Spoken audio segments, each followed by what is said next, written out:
Consejos bien intencionados. Soy Rosa Ana Sánchez, técnica en protocolo, relaciones públicas y organización de eventos. Mi marca personal es Miras Eventos Boutique, que abarca desde la gestión de eventos, la capacitación en ceremonial y protocolo, hasta la producción de contenido para plataformas virtuales. En el episodio de hoy voy a hablar sobre el té, es decir, la infusión de hojas y brotes del árbol Camellia sinensis. El té blanco, verde, oolong y negro proceden de dicha planta, diferenciados por el método de procesamiento. Nos adentramos en la historia de sus orígenes. Desde el descubrimiento del té en Asia, allá por el año 2737 antes de nuestra era, han sido muchos los acontecimientos que han ocurrido en su entorno.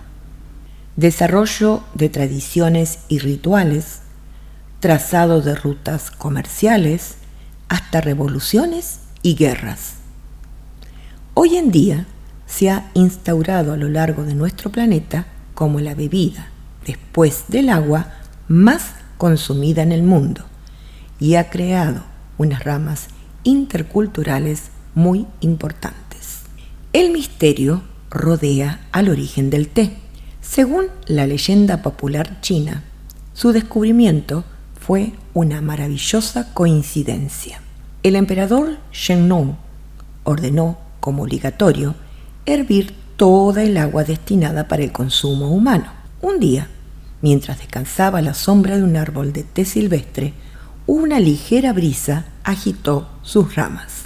Unas pocas hojas cayeron en el cuenco del agua que estaba hirviendo. Fascinado por su fragancia y aroma, e intrigado, levantó el cuenco y se lo llevó a la boca. Así, el licor se deslizó por su garganta y llegó a su estómago. En ese momento se sintió más lúcido y ávido de energía, a la par que calmado y relajado.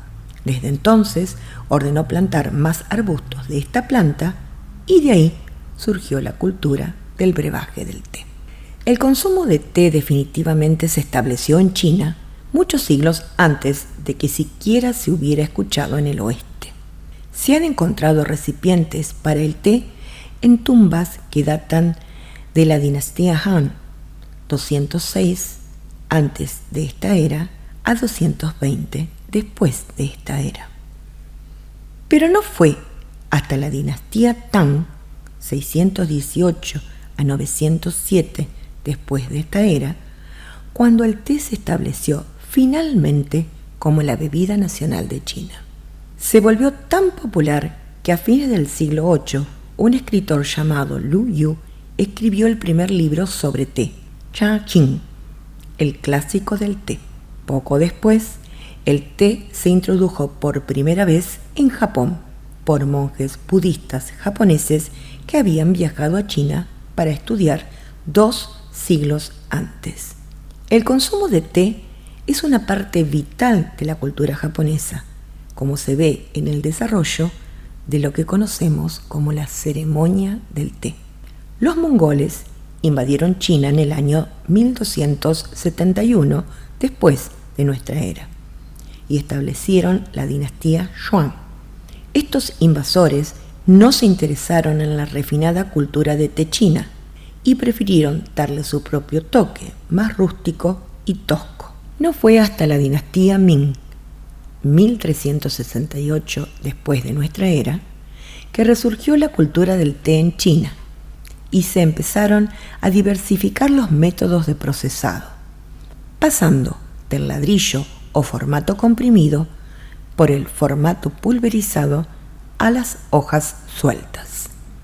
Se dice que el té entró en contacto con los europeos por primera vez en la India, cuando los portugueses llegaron allí en 1497, lugar donde su consumo estaba muy extendido.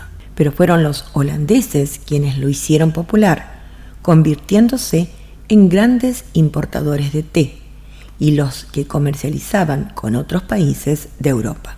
Por ejemplo, Llegó a Inglaterra en 1650, donde rápidamente se transformó en la bebida preferida, superando con creces a los vinos y licores.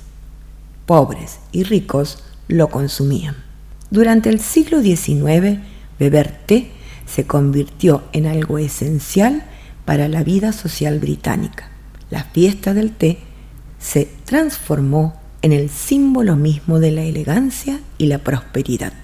Aunque el primer té se descubrió en China, varias otras áreas del mundo se sumaron a su cosecha. Sudáfrica, Kenia, Malawi, Zimbabue, Tanzania y Uganda, por ejemplo.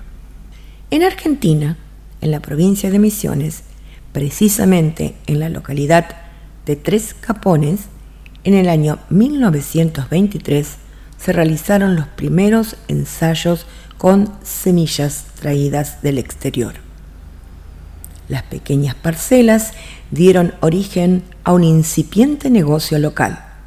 No obstante, comienza a trascender y adquirir importancia económica cuando se empieza a operar en el mercado internacional. De este modo, nuestro país se convierte en el productor más austral del mundo y el más importante del continente. ¿Sabías esto?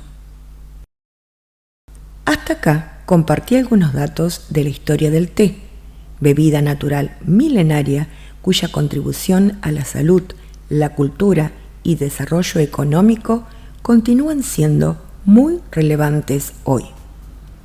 Quedan muchos aún sin mencionar.